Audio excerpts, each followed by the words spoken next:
यतिराज यतिराज यतिराज जय हो यतिराज यतिराज रामानुज जय हो रामानुज जय हो।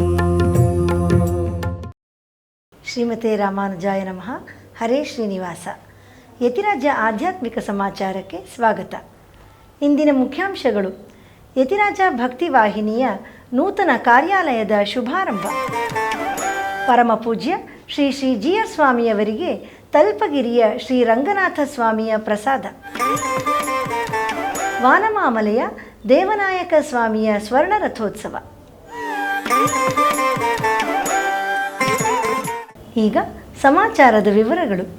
ನಮ್ಮ ಶ್ರೀಮಠದ ಪರಿಕಲ್ಪನೆಯಾದ ಯತಿರಾಜ ಭಕ್ತಿ ವಾಹಿನಿ ಪ್ರಾರಂಭವಾಗಿ 100 ದಿನಗಳು ಮುಗಿದಿದೆ. ಈ ಸಂದರ್ಭದಲ್ಲಿ ಯತಿರಾಜ ವಾಹಿನಿಗಾಗಿಯೇ ಪ್ರತ್ಯೇಕವಾದ ಕಾರ್ಯಾಲಯ ಹಾಗೂ ಸ್ಟುಡಿಯೋವನ್ನು ಇಂದು ನಮ್ಮ ಪರಮಪೂಜ್ಯ ಶ್ರೀ ಶ್ರೀ ಜಿಆರ್ ಸ್ವಾಮಿಯವರು ಶುಭಾರಂಭ ಮಾಡಿದರು. ಇಂದು ಮಧ್ಯಾಹ್ನ 12:15 ಗಂಟೆಗೆ ವೇದ ಘೋಷಗಳೊಂದಿಗೆ ಭಕ್ತಿ ವಾಹಿನಿಯ ಕಾರ್ಯಾಲಯವನ್ನು ನಮ್ಮ ಶ್ರೀ ಶ್ರೀ ಜಿಆರ್ ಸ್ವಾಮಿಗಳ ನೇತೃತ್ವದಲ್ಲಿ ಅನೇಕ ಶಿಷ್ಯರು ಹಾಗೂ ಭಕ್ತರು ಪ್ರವೇಶಿಸಿ ವಿದ್ಯುಕ್ತವಾಗಿ ಶುಭಾರಂಭ ಮಾಡಲಾಯಿತು. ನಂತರ ಶ್ರೀ ಶ್ರೀಗಳವರು ನೂತನ ಕಾರ್ಯಾಲಯದಲ್ಲಿ ಕಂಪ್ಯೂಟರ್ ಚಾಲನೆಯ ಮೂಲಕ ವಾಹಿನಿಯ ಕಾರ್ಯಕ್ರಮಗಳನ್ನು ಪ್ರಾರಂಭಿಸಿದರು. ಇದೇ ಸಂದರ್ಭದಲ್ಲಿ ಶ್ರೀ ಶ್ರೀಗಳವರು ಆಶೀರ್ವಚನ ನೀಡುತ್ತಾ ಭಕ್ತಿ ವಾಹಿನಿಯ ಪ್ರಾರಂಭ ಹೇಗೆ ಆಯಿತು, ನಂತರ ಆಚಾರ್ಯ ರಾಮಾನುಜರ ಪವಾಡದಿಂದ ನಡೆದ ಅನೇಕ ಅಭಿವೃದ್ಧಿ ಕಾರ್ಯಕ್ರಮಗಳನ್ನು ವಿವರಿಸಿದರು. ಇದೇ ಸಂದರ್ಭದಲ್ಲಿ ಭಕ್ತಿ ವಾಹಿನಿಯಲ್ಲಿ ಕಾರ್ಯನಿರ್ವಹಿಸುವ ಎಲ್ಲ ಕಾರ್ಯಕರ್ತರನ್ನು ಶ್ರೀ ಶ್ರೀಗಳವರು ಪರಿಚಯಿಸಿದರು. ನಂತರ ಕೆಲವು ಕಾರ್ಯಕರ್ತರು ಅವರ ಸ್ವಂತ ಅನಿಸಿಕೆಗಳನ್ನು ಸಭೆಯಲ್ಲಿ ಹಂಚಿಕೊಂಡರು. ಶ್ರೀಮಠದ ಆಸ್ಥಾನ ವಿದ್ವಾಂಸರುಗಳಾದ ಶ್ರೀ ಉ.ವೆ. ರಂಗರಾಮಾನುಜನ್ ಸ್ವಾಮಿ ಹಾಗೂ ಶ್ರೀ ಉ.ವೆ. ದೇವರಾಜನ್ ಸ್ವಾಮಿಯವರು ಈ ಸಂದರ್ಭದಲ್ಲಿ ಮಾತನಾಡುತ್ತಾ ನಮ್ಮ ಶ್ರೀಮಠದ ಈ ಪ್ರಯತ್ನದ ಬಗ್ಗೆ ತಮ್ಮ ಪ್ರಶಂಸೆಯನ್ನು ವ್ಯಕ್ತಪಡಿಸಿದರು. ಇಷ್ಟು ಅಲ್ಪ ಅವಧಿಯಲ್ಲಿ ಸುಸಜ್ಜಿತವಾಗಿ ಕಾರ್ಯಾಲಯವನ್ನು ನಿರ್ಮಿಸಿದ ಶ್ರೀಮಠದ ಶಿಷ್ಯರಾದ ಶ್ರೀ ಶ್ರೀನಿವಾಸ್ ಭರದ್ವಾಜ್ ಅವರನ್ನು ಸನ್ಮಾನಿಸಲಾಯಿತು. ನೂತನ ಕಾರ್ಯಾಲಯಕ್ಕೆ ಸೌಂಡ್ ಸಿಸ್ಟಮ್ ಅನ್ನು ಒದಗಿಸಿದಂತಹ ನಮ್ಮ ಶ್ರೀಮಠದ ಆಪ್ತರಾದ ಶ್ರೀ ರಾಜಸಿಂಹನ್ ಅವರನ್ನು ಸಹ ಈ ಸಂದರ್ಭದಲ್ಲಿ ಸನ್ಮಾನಿಸಲಾಯಿತು. ಶ್ರೀ ನಂಬಿನಾರಾಯಣ ಭಟ್ಟರವರು ಪೂಜಾ ಕೈಂಕರ್ಯಗಳನ್ನು ಯಶಸ್ವಿಯಾಗಿ ನೆರವೇರಿಸಿದರು. ಪ್ರಸಾದ ವಿತರಣೆಯೊಂದಿಗೆ ಈ ಶುಭಾರಂಭ ಕಾರ್ಯಕ್ರಮ ಅತ್ಯಂತ ಯಶಸ್ವಿಯಾಗಿ ಸಂಪನ್ನಗೊಂಡಿತು. ಈ ನೂತನ ಕಾರ್ಯಾಲಯದಿಂದ ಅನೇಕ ವಿಶಿಷ್ಟ ಕಾರ್ಯಕ್ರಮಗಳು ನಮ್ಮ ಈ ಭಕ್ತಿ ವಾಹಿನಿಯಲ್ಲಿ ಪ್ರಸಾರವಾಗಿ ಎಲ್ಲರಿಗೂ ಒಳಿತಾಗಲಿ ಎಂದು ನಾವು ಈ ಶುಭ ಸಂದರ್ಭದಲ್ಲಿ ಆಶಿಸುತ್ತೇವೆ. ವಾನಮಾಮಲೈ ದಿವ್ಯದೇಶದಲ್ಲಿ ಶ್ರೀ ದೇವನಾಯಕ ಸ್ವಾಮಿಯವರಿಗೆ ಹೊಸದಾಗಿ ಸ್ವರ್ಣ ರಥವನ್ನು ನಿರ್ಮಿಸಲಾಗಿದೆ. ಅದರ ಪ್ರಾಯೋಗಿಕ ಚಾಲನೆ ನಿನ್ನೆ ನಾಂಗನೇರಿಯಲ್ಲಿ ನಡೆಯಿತು. ತಾಯಾರ್ ಸಮೇತರಾಗಿ ರಥಸ್ಥರಾದ ಶ್ರೀ ದೇವನಾಯಕ ಸ್ವಾಮಿಯವರು ಹೊಸ ಸ್ವರ್ಣ ರಥದಲ್ಲಿ ತಿರುವೀದಿ ಪ್ರದಕ್ಷಿಣೆಯಾಗಿ ಬಂದು ಭಕ್ತಾದಿಗಳಿಗೆ ದಿವ್ಯ ದರ್ಶನ ನೀಡಿದರು.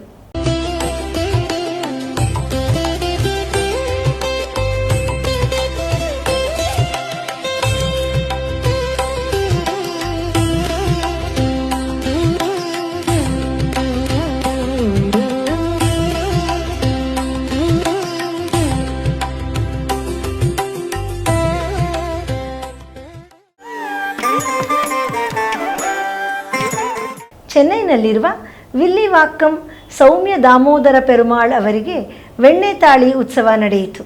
ಈ ಸಂದರ್ಭದಲ್ಲಿ ಭಗವಂತನಿಗೆ ತಿರುವೀದಿ ಪ್ರದಕ್ಷಿಣಾ ನಡೆಯಿತು. ಭಕ್ತಾದಿಗಳು ಈ ವೆಣ್ಣೆತಾಳಿ ಉತ್ಸವವನ್ನು ದರ್ಶಿಸಿ ಕೃತಾರ್ಥರಾದರು. ದಾಸನ ಮಾಡಿಕೋಯನ್ನ ದಾಸನ ಮಾಡಿಕೋಯನ್ನ ಸ್ವಾಮಿ ಸಾಸಿರ ನಾಮದ ವೆಂಕಟರಮಣ ದಾಸನ ಮಾಡಿಕೋಯನ್ನ. ಕಾಂಚೀಪುರದಲ್ಲಿ ಈಗ ಶ್ರೀ ವರದರಾಜ ಸ್ವಾಮಿಯವರಿಗೆ ಧವನೋತ್ಸವ ನಡೆಯುತ್ತಿದೆ.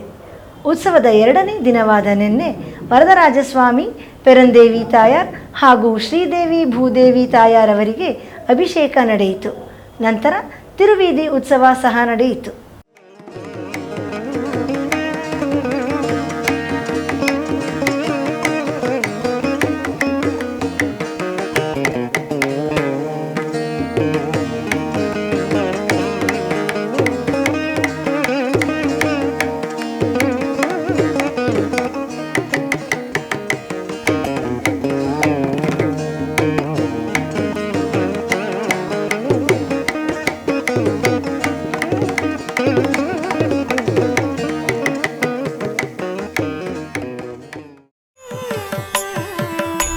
ಈಗ ಒಂದು ಪುಟ್ಟ ವಿರಾಮ.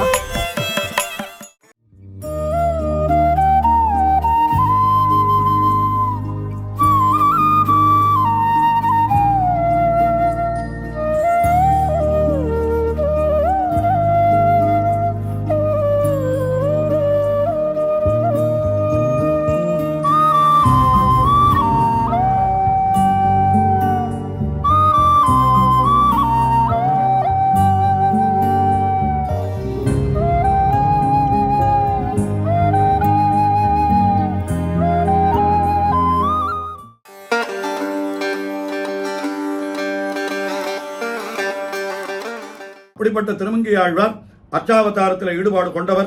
அதை இந்த திருநெடுந்தாண்டகத்திலே நன்றாக வெளிப்படுத்துகிறார் என்று ஆச்சாரியர்கள் நன்ன அழகாகவே காட்டியிருக்கிறார்கள். இந்த திருமங்கையாழ்வார் அவர் எப்படிப்பட்டவர் என்னால் ரொம்ப மென்மையை வெளிப்படுத்தவர்னு சொல்றார்.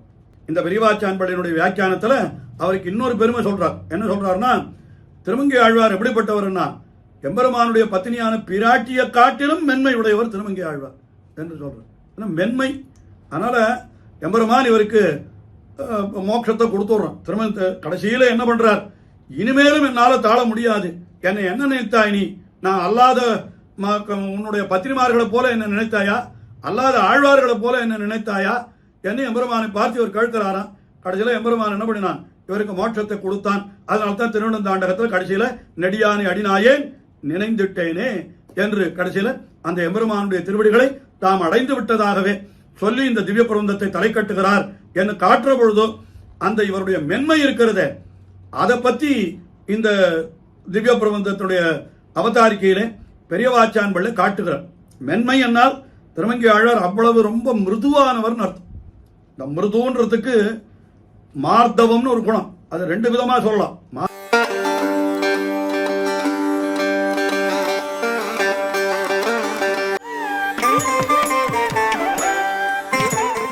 श्रीमते रामानुजाय नमः।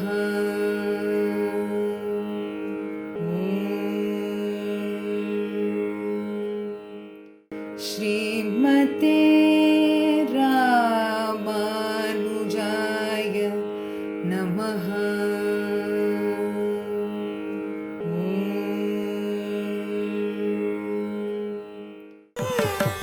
ಆಧ್ಯಾತ್ಮಿಕ ಸಮಾಚಾರಕ್ಕೆ ಮತ್ತೆ ಸ್ವಾಗತ. ನೆಲ್ಲೂರಿನ ತಲ್ಪಗಿರಿಯ ಶ್ರೀ ರಂಗನಾಥ ಸ್ವಾಮಿ ದೇವಾಲಯ ಒಂದು ಪ್ರಸಿದ್ಧ ದೇವಾಲಯ. ಅಲ್ಲಿ ವರ್ಷವಿಡೀ ಭಗವಂತನಿಗೆ ಉತ್ಸವಾದಿಗಳು ನಡೆಯುತ್ತಿರುತ್ತವೆ. ಇಂದು ನಮ್ಮ ಶ್ರೀಮಠದ ಭಕ್ತರಾದ ಶ್ರೀ ಉ.ವೆ. ಗೋಪಾಲಕೃಷ್ಣನ್ ಅವರು ತಲ್ಪಗಿರಿಯಿಂದ ಭಗವಂತನ ಪ್ರಸಾದವನ್ನು ತಂದು ಪರಮಪೂಜ್ಯ ಶ್ರೀ ಶ್ರೀ ಜಿ.ಆರ್. ಸ್ವಾಮಿಯವರಿಗೆ ಸಮರ್ಪಿಸಿದರು. ನಮ್ಮ ಯತಿರಾಜ ಭಕ್ತಿ ವಾಹಿನಿಯ ನೂತನ ಕಾರ್ಯಾಲಯದ ಶುಭಾರಂಭ ಸಮಾರಂಭದಲ್ಲಿ ಶ್ರೀ ಶ್ರೀ ಜಿ.ಆರ್. ಸ್ವಾಮಿಯವರು ಪ್ರಸಾದವನ್ನು ಸ್ವೀಕರಿಸಿ ಲೋಕಕ್ಷೇಮಾರ್ಥಕ್ಕಾಗಿ ಪ್ರಾರ್ಥಿಸಿದರು. காவலில் புலனை வைத்து கலிதன்னை கடக்க பாய்ந்து நாவலிட்டுழி தருகின்றோம் நமந்தமரு தலைகள் மீது மூவுலகுண்டுமிழ்ந்த முதல்வனின் நாமம் கற்ற ஆவலிப்புடமை கண்டாய் ಅರಂಗಮಾನಗರುಳಾನೆ. ಮಾಯಾವರ ಸಮೀಪದ ಸಿರುಪುಲಿಯೂರ್ ದಿವ್ಯ ದೇಶದಲ್ಲಿ ನಿನ್ನೆ ಶ್ರೀ ಕೃಪಾಸಮುದ್ರ ಪೆರುಮಾಳವರ ತೆಪ್ಪೋತ್ಸವ ಅತ್ಯಂತ ವೈಭವದಿಂದ ನಡೆಯಿತು. ನೂರಾರು ಭಕ್ತರು ಈ ಉತ್ಸವದಲ್ಲಿ ಪಾಲ್ಗೊಂಡು ಭಗವಂತನ ಅನುಗ್ರಹ ಪಡೆದರು.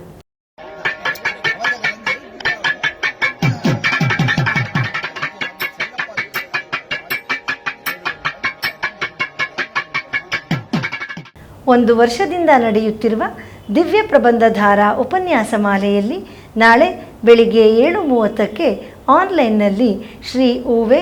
ಎಂ.ಎ. ಮಧುಸೂದನನ್ ಸ್ವಾಮಿ ಅವರಿಂದ ತಿರುವಿರುತ್ತಂನ 56ರಿಂದ 60 ಪಾಶುರಗಳ ಉಪನ್ಯಾಸ ನಡೆಯಲಿದೆ.